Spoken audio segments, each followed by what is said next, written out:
কোন স্যারের কাছে পড়তে? কোয়ালিটি এডুকেশন আমি কোয়ালিটি এডুকেশনে আপনি রিকি স্যারের কাছে পড়তাম। কেমন কমন এসছে? সবই কমন, সব কোশ্চেন কমন ছিল, সব কমন সব সবই কমন, সব কমন পেয়ে সব প্রশ্নই কমন, এমনকি শর্ট গুলোও কমন এসেছিল স্যারের, শর্ট পর্যন্ত এসেছে, সব কমন এসেছে, মানে স্যার যা যা বলে তাই আছে। কার কাছে পড়তো? আসাদুল স্যারের কাছে রিকি স্যার। হ্যাঁ, মেয়েরা পড়াশোনা করছে। কেমন চাপে ছিলে? এই টিউশনে পড়ার পর থেকে প্রত্যেকদিন মক টেস্ট দেওয়ার পরে আর সেরকম কিছুই। কোন টিউশন পড়তে? Quality education. কমন এসছে সব? সব কমন সব। কি নাম তোমার? আমার নাম মেহেদি হোসেন। এমনকি স্যার আমাদেরকে লাইফ সায়েন্সটাও অ্যাড করেছিল এবং লাস্টের দিকে ম্যাথ এন্ড ফিজিক্সটাও অ্যাড করেছিল, কারণ স্যার জানতো যে স্যারের কাজ ছাড়া আমরা কোনো জায়গায় ভালো করে পড়তে পারি না। দারুণ পরীক্ষা হয়েছে, thank you sir.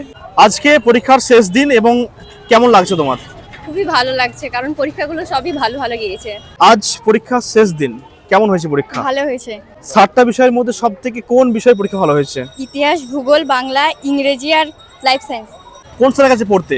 Quality এডুকেশনে Ricky স্যারের কাছে পড়তাম। কেমন কমন এসছে? সবই কমন, কোনো কিছুই বাদ নেই। এর স্যার যা যা যা নোট দিয়েছিল তার বাইরে কিছুই পড়েনি। দেখবো কি নাম তোমার? আরমিনা সুলতানা।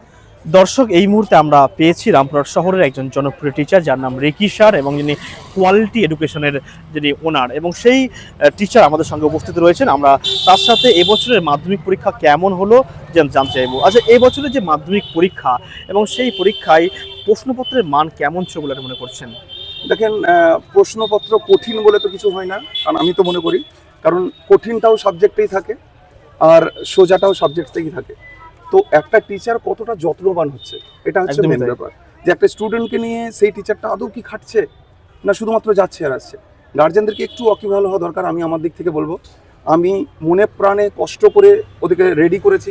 ওরা কেউ ব্রিলিয়ান্ট স্টুডেন্ট যে হিউজ তা নয়, যাদের সঙ্গে আপনি কথা বলেছেন সেই অনুসারে বললাম যে ওরা কেউ ব্রিলিয়ান্ট যে বিশাল তা নয়, কিন্তু যেভাবে আমি ওদিকে তৈরি করেছি আমি এটুকু শিওর ছিলাম যে ওদের কোনো অসুবিধা আমি হতে দেবো না, এবং দিও নি। এবছরে যে সমস্ত স্টুডেন্টরা রয়েছে ওদের মধ্যে আত্মবিশ্বাস বাড়ানোর জন্য আপনি কি বলবেন? আমি ওদেরকে এটাই বলবো যে মাধ্যমিকটা কোনো রকমে তোমার মনোপুত হয়নি বলে মনে হচ্ছে। সামনেই ওর থেকে আর একটা বড় পরীক্ষা আছে, সেটা হচ্ছে উচ্চ মাধ্যমিক। সেটার মরশুম অলরেডি শুরু হয়ে গেছে, কারণ আগের ব্যাচের পরীক্ষা তো কাল থেকেই শুরু। তো ওদেরও সামনের ব্যাচটা ওরা, বা তার সামনের ব্যাচটা ওরা। তো সামনে যেটা আছে, যেটা পেছনে সেটাকে ছেড়ে দাও, যেটা সামনে আসছে সেটাকে নিয়ে গুরুত্ব দেওয়া উচিত। এবং আমি যে কটাকে পাবো সে কটাকে আমার ইচ্ছে মতো আমি তৈরি করবো। ম্যাম, আপনার কাছে জানতে চাইবো যে পরীক্ষা তো শেষ হলো মাধ্যমিক পরীক্ষা, এবং মাধ্যমিক পরীক্ষা শেষ হওয়ার পরবর্তী সময় অর্থাৎ রেজাল্ট বেরোনোর আগেকার সময় পর্যন্ত যারা স্টুডেন্ট রয়েছে তারা কিভাবে সময়টাকে ইউজ করবে একটু যদি বলেন। আসলে আজকে তো ওদের পরীক্ষা একটা খুশির দিন, যে আজকে পরীক্ষা শেষ, যেটা আমাদেরও ছোটবেলায় হয়েছে যে যাক আজকের দিন আনন্দ। কিন্তু এই আনন্দটা জোর 2 থেকে 3 দিনের পরেই কিন্তু একটা ওদেরও বোরিং মনে হবে। একদমই তাই। তো আমাদের যেটা মনে হয় যে আমরা তো টিচার, তো টিচারদের ক্ষেত্রে কি হয় যে পড়াশোনার পাশাপাশি যেন তারাও তাদের পড়াশোনাটাকে লেগে থাকে, তার কারণ এটা হলো তাদের প্রথম ধাপ। এরপরে কিন্তু আরও হাই ধাপ আছে, যেমন সামনেই উচ্চ মাধ্যমিক আছে, তো সেখানে এক একটা সাবজেক্ট কি নিতে হয় না নিতে হয় সেই জিনিসগুলো এখন থেকে ওরা যদি ভেবে রাখে, তাহলে সেই সময় তারা অতটা মানে ভুল ভ্রান্তিতে পড়বে না যে কোন সাবজেক্টটা আমরা নিলে আমাদের সুবিধা হবে বা হবে না।